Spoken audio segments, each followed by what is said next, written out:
коя зодия сте?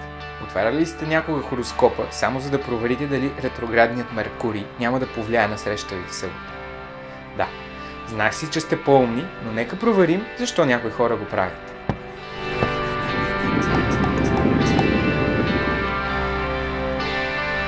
Реалността, в която живеем, е хаотична и непредвидима, Вселената е необятна.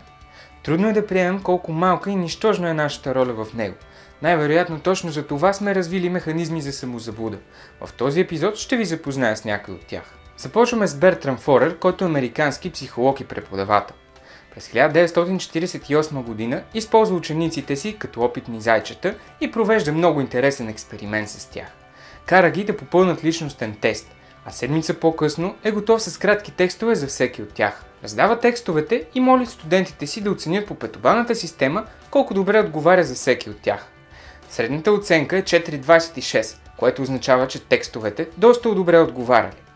Точно тогава Форер разкрива, че всъщност е предал абсолютно един и същ текст на всеки от тях, а текстът е гласял: имате нужда другите хора да ви обичат и уважават. С тенденция сте за самокритика, а същевременно разполагате с голям неизползван потенциал, който все още не сте обърнали във ваша полза.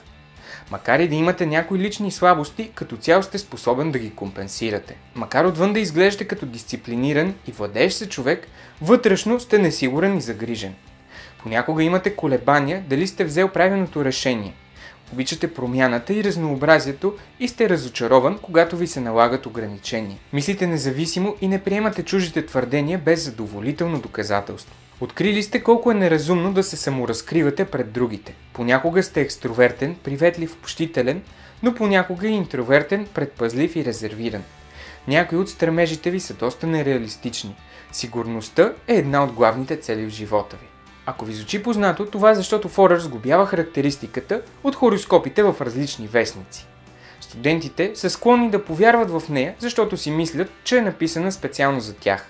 Астрологията и хороскопите работят на същия принцип. Човек е склонен да им повярва, защото си мисли, че са написани специално за него и зодията, към която той принадлежи, въпреки че милиони други хора споделят неговата зодия. Накратко, ефектът на Форер е текст, който в един и същ момент е толкова общ, че да описва огромно количество хора, но в същото време да звучи сякаш е написан само за един.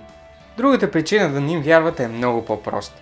Повечето вестници, списания и уебсайтове, които публикуват такава информация, дори нямат експерти, които да я пишат.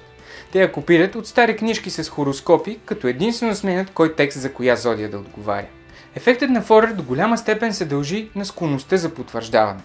Това е термин, който определя човешката склонност подсъзнателно да подбира единствено информацията, която подкрепя неговите виждания и разбирания. Например, ако не вярвате, че Нил Армстронг е кацнал на Луната, дори да ви се дадат 10 солидни доказателства, че го е направил, вие ще повярвате на единствената спекулация, която твърди, че не е.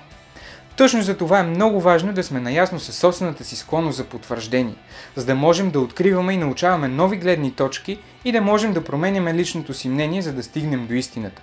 Иначе се затваряме в омагьосания кръг на самозаблудата.